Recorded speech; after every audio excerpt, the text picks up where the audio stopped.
It's Friday, and that means another edition of the Zogby Report, real and unscripted. As always, the United State of our democracy is the subtitle. And once again, I'm John. I'm here with my son and business partner, Jeremy, the managing partner of John Zogby Strategies. And how are you? I'm pretty good. How about you? I'm good. I'm very good. What are we talking about? Well, I'm going to tell you what we're talking. I know what I'm talking about. We'll see. We'll see how we sync. So I want to talk about today and want to project into the future as well. And I want to talk about Joe Biden. And my question will be, once I get to say what I want to say, is, was this the week politically that Joe Biden and the Democrats began to turn things around? What about the prospects for November of 2022? And frankly, what about the prospects of Joe Biden, both in the short term and then the posterity part is, let's start to project on how he may be viewed by historians. So that's a lot we're going to try to cover in about 20 minutes. But here's why I chose this topic. Because I think by any standards, the president had a good week this week. Obviously, in comparison to a whole lot of previous weeks that weren't good. But if we strip away ideology and moral judgments about right and wrong, and was it the best thing to do or the worst thing to do, this was a week of accomplishments. Let me tick them off. The Al-Queda leader, Ayman al-Zawahiri, killed by a drone strike. It looks now, with Joe Manchin and Kirsten Sinema on board, that a strong element of the president's Build Back Better initiative, stripped down, of course, but will pass the Senate over the next few days. Thirdly, the fire pits bill protecting veterans of Iraq and Afghanistan who have been suffering from toxic fumes from fires burning waste while they were deployed has passed. In Kansas, voters in a very conservative state not only struck down an attempt to change the state constitution on abortion, but also had a huge turnout for an August of an off year and a primary. Nonetheless, there was as great a turnout in Kansas and a huge victory as a result of that turnout, as high as a presidential turnout.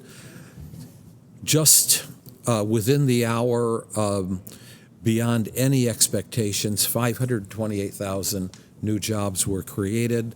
Last month, the unemployment rate went down to 3.5%. Jobless claims are ticking up, but at least insofar as a number of sectors of the economy were concerned, the new jobs were created at a fast pace. And the administration diplomatically did a kind of a very interesting kabuki dance with China.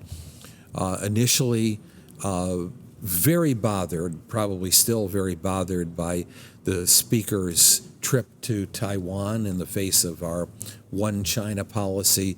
But on the other hand, instead of attacking a U.S. official, not quite embracing her, but they didn't make as huge a deal out of it and let her take her trip. None of us, I think, are comfortable with the aftermath of the trip, but at least it did show some restraint on the part of the White House.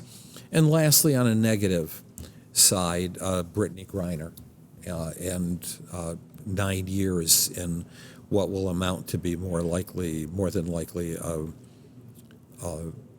labor camp, unless she is freed, which I believe she will be at some point fairly soon. But with all of that said, I think all in all, a very good week, an atypical week for any president, a lot accomplished. So in the short run and in final analysis, we're starting to see some polls, maybe not so much about Biden, although he's got a 44% job approval rating by Rasmussen. Ours tracks with Rasmussen. We had him at 45%. But also that the generic House ballot indicates that the Democrats and Republicans are tied right now. One poll by Emerson actually has the president or the Democrats leading in the congressional generic substantially. So, turnaround week, good week, a week for the record books, or just a lot about nothing? What do you think? Are those the right questions? Well, listening to you, I'm thinking that it sounds like the title for this podcast is "The President and His Press." That kind of is a wordplay on JFK's often forgotten speech, "The President and the Press," which he gave at the Waldorf Astoria in 1961, totally on a totally different topic, but just the name, that the President and his press. His press will give the picture that it was a good week. And maybe some of those things may be okay. And I'm not going to go touch on all of them because that would take too long. But you mentioned the fire pit bill and killing the leader, Zawahiri, the leader of Al-Queda. To me, that just says to me the legacy of the War on Terror, which has been an abysmal chapter in American history. Like a lot of those other wars that we've engaged in, the war on poverty, the war on crime, more on that to come. This happened with, George W. Bush when the numbers were getting very low and the public were getting impatient.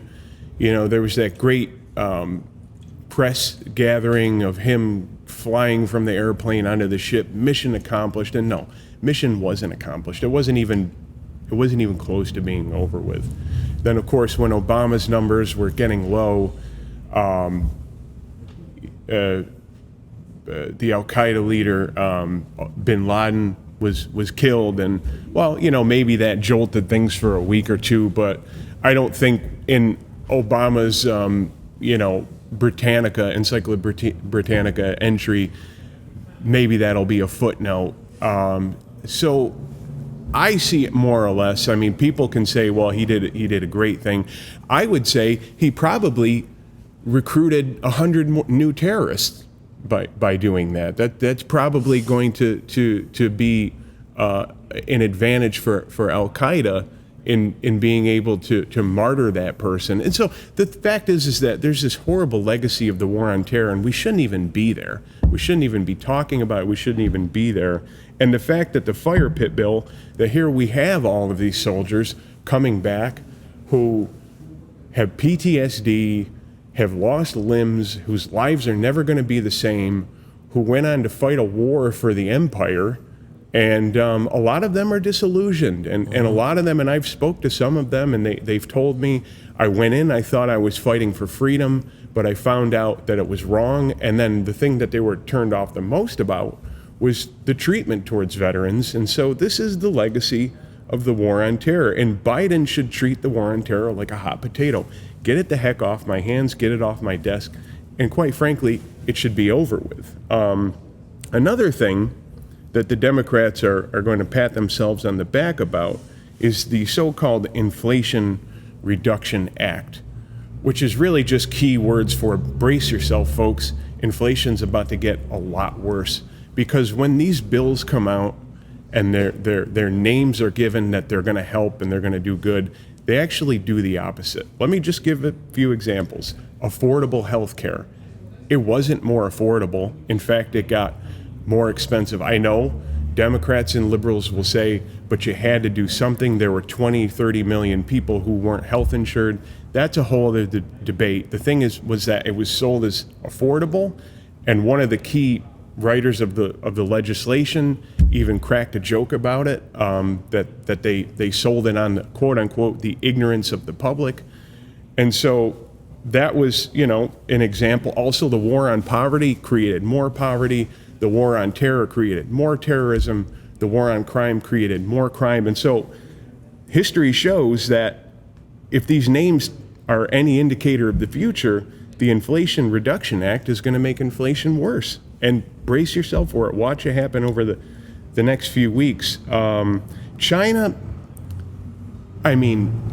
provoking China and sending Nancy Pelosi over to Taiwan. She was invited and she went. And the White House did not want her to go. And she shouldn't have even gone. And I'm skeptical about the fact that the White House is always provoking China. And they were under Trump, and now they have been under Biden. So maybe there's a good cop, bad cop thing going on. But the fact of the matter is, why, we're barely escaping World War III with Russia over Ukraine, and now we're about to provoke further another world power in their own backyard. And I've said this, and I've said it many times. Just imagine Russia sending their highest diplomat to Canada, or China, the Chinese premier going to Canada to talk about a new relationship, a new naval base, a new military base. Could you imagine what would be the response? We tend to forget that because maybe the DC class are so used to considering themselves as the center of power, which they are militarily, but they tend to lose their empathy and understanding that rising powers want a multilateral world and don't want a world in which a single empire, which is in its decay, and it doesn't have to be in its decay, is trying to dictate to the rest of the world. And so regarding the future of Biden, and I've read a little bit about Roman history, I would say JFK was Claudius the emperor who came after Tiberius. Tiberius was a good administrator. He was following Augustus, who was basically a god. But Tiberius had some serious issues and corrupt, but was a great administrator. Claudius was an intellectual who wasn't even supposed to be emperor. Actually, he followed Caligula. Caligula was murdered because he was absolutely insane. But JFK probably was Claudius, that almost like one of those last hopes of the emperor, of the Roman Empire. But everything after that really devolved into Nero-type leaders. And I think Biden and Trump and Obama and George W. Bush are going to find themselves in that class of the decadence of the American empire, which signals its political decay. But it doesn't have to be that way. It really doesn't have to be that way. Okay, we have plenty to talk about here. Yeah. All right, so we each stated our piece, and we always do, and I appreciate that. But let's strip ourselves from our obvious ideologies, okay? You know where I stand. I think they do too. They know where you stand. A little more difficult to define, but sure. All right. But I think I got it. In any event, let's take a look at how Biden will be viewed in history. Now, let's do it on the basis of accomplishment and not on the basis of moral philosophy. So, for example, George Washington ruthlessly put down the Whiskey Rebellion, which was a legitimate rebellion, but he's either the first or the second greatest president ever, according to historians, because of what he did and how he did it. Abraham Lincoln, the greatest. In some instances, few instances, second greatest, suspended civil liberties, ruthlessly fought a civil war against fellow Americans. Franklin Roosevelt in third, Teddy Roosevelt in fourth. Controversial presidents. In fact, the least controversial probably of the top four was Franklin Roosevelt. He has his opposition, to be sure, but even conservatives loved most of what he had accomplished domestically and in winning World War II. All of that said, on the flip side, what goes on in the present sometimes is reevaluated in the future. Initially, the reviews on Harry Truman were negative. He left, with a 23% approval rating, always in the top 10 great American presidents. In my lifetime as well, Truman is in my lifetime, but Eisenhower. I remember Eisenhower 20th when we only had 39 presidents. And today, Eisenhower is ranked 5th for a lot of notable accomplishments, not the least of which is the interstate highway system and civil rights, ironically. Good reviews for Bill Clinton, despite moral character. Good reviews for Barack Obama. Accomplishment. What are they? Preventing a major depression, recovery of the economy, the Affordable Care Act, the recognition of gay marriage, and so on. These were some significant accomplishments, for good or for evil, by Joe Biden this week. How do you think history is going to view him? Do you think he will end up as a pitiful sort, ranked somewhere in the lower third? Do you think he'll be rated just in the harmless middle? Or do you think that he will be viewed by some significant accomplishments and among the top, let's say, 20%? Yeah. We're speculating here. Yeah, no, totally. I think that, it really depends, because at the end of the day, there's different houses of history. Yep. And they tend liberal. I maybe it's liberal. I think it's beyond liberal. I think they tend establishment, centralizing, federalizing, enlarging the scope and action of government. The ones that you named have all done that. Although George Washington did do that, he followed by and large Alexander Hamilton's program, which, the Anti-Federalist Party said, why are we creating a mercantilist system that we effectively fought a revolution to overthrow? Which Hamilton was the agent for a mercantilist system. So you have this whole strain of thought that goes in the line of that anti-federalist, which I don't tie that to. Some people will say, well, that's plantation slavery. Well, so was George Washington, and don't forget the Northerners owned slaves too. And the only reason that the Southerners had slaves is because it was viable for their economy and it wasn't for the North. So I don't like to get into that. What I like to get into is there were two visions, competing visions. One was centralizing. One was saying that we needed a centralized government with more power away from the states and to the federal government. And the other ones were saying somewhere maybe a balance or more to the state.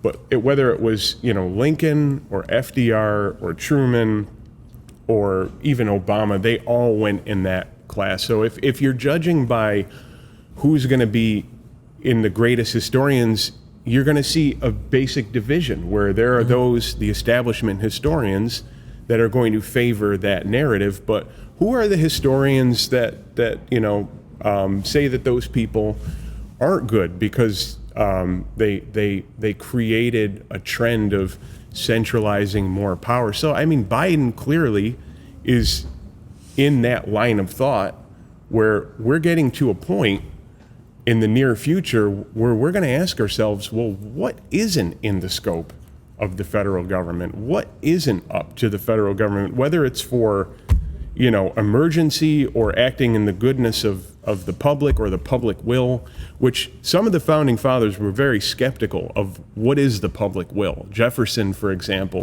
was very critical of the notion of what is the public will. That was the language of Rousseau. And Rousseau essentially breathed life into the Jacobins. It depends where you come from. If you say, or if someone says I'm coming from a moral standpoint, it's not a moral standpoint of Judeo-Christian Islamic. I guess you could say it's a moral standpoint of power. And in a self-governing democratic republic, power is something to really be questioned. So that's what I would say. And I think Biden clearly, not irks, is in that line of presidencies that are bringing us away from that tradition and really more towards a creeping authoritarian regime. I do use that word purposely, but it's been going on. I'll say one more thing. That's the trend of the imperial presidency. So that's where I'm coming from. That's where you're coming from. Okay. So I'm going to back up and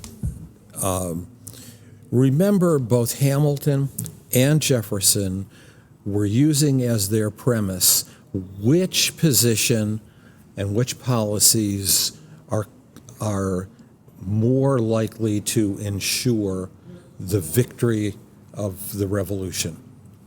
Is it staying true to the notion of that government that governs least governs best and protecting the rights of the states and the individual, or is it building a structure that can defend against enemies, that can ensure the common welfare, that can pay its taxes, can win respect overseas, can oversee trade and protect American trade?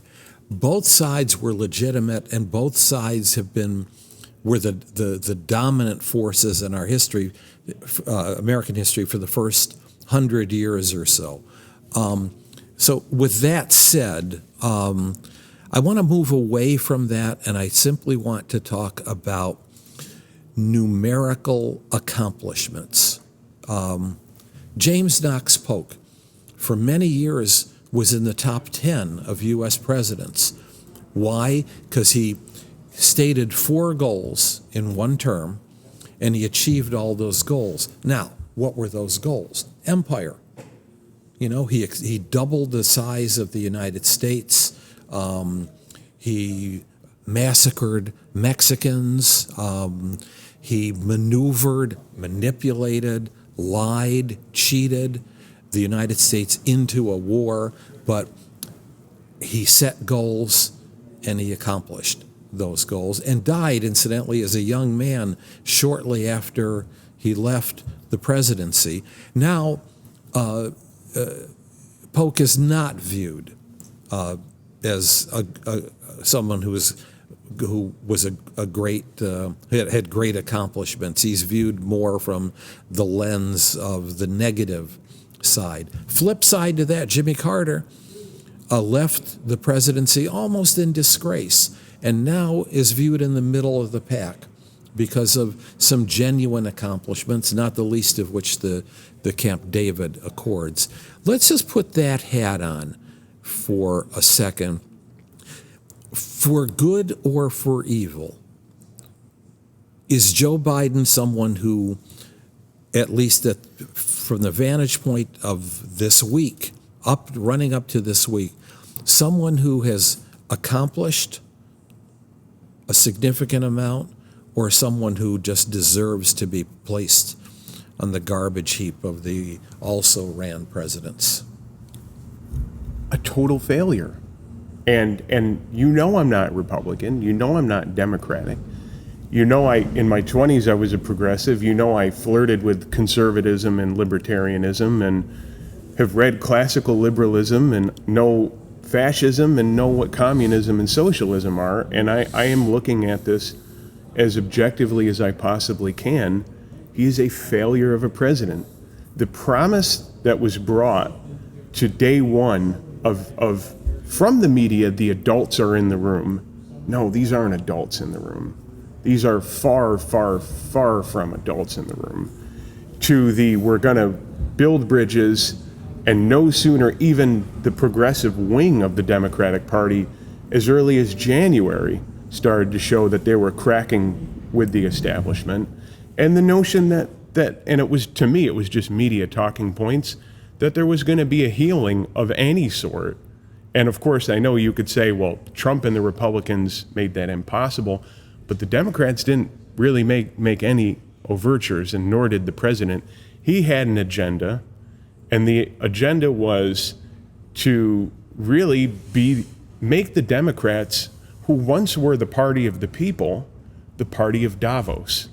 And while many Democrats are okay with that, saying, well, yes, we do want to follow the party of the Davos, we do want to build back better, we do want to be more in accordance with the UN and things like that, there are a segment of Democrats who are clearly dissatisfied with that, hence why there's a 38% approval rating, which we know a lot is coming from the Republicans. We know some of it's coming from the independents, but some of it's even coming from the Democrats, because the Democrats are losing Hispanics, they're losing ground with African Americans, they're losing grounds with the youth. And those core people were who made up the party of the people, that brand that the Democrats were, and they are out of touch with reality.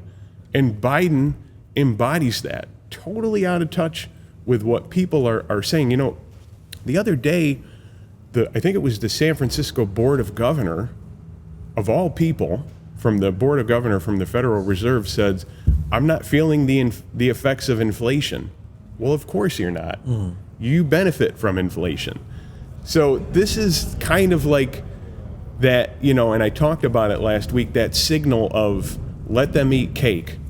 The elites are in the ruling class and the establishment are totally out of reality, out of touch with reality. And Biden embodies that, and his party, by and large, embodies that. But yet, watch for those key groups who are abandoning ship. And so, when you see the voters and the public opinion starting to go against him, you have to say, how is he doing so great? Okay, my last comment is that given this week, if this momentum can continue, first and foremost, November of 2022 has just gotten a whole lot more interesting and a whole lot more competitive.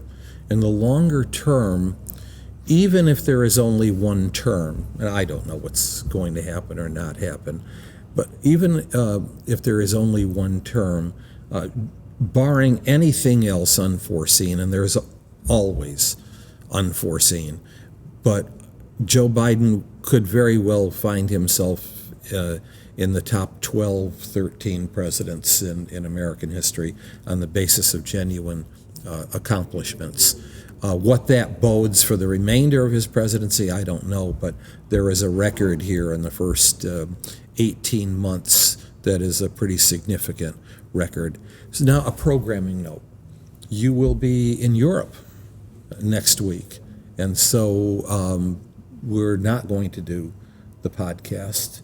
And then 2 weeks from now, you will be, hopefully you'll be coming back, right? Yeah. Okay. Well, so next week, I'm going to be at an undisclosed location in the Balkans. And so on vacation, and I'm going to take next week off. We'll take next week off because I want to let it soak in.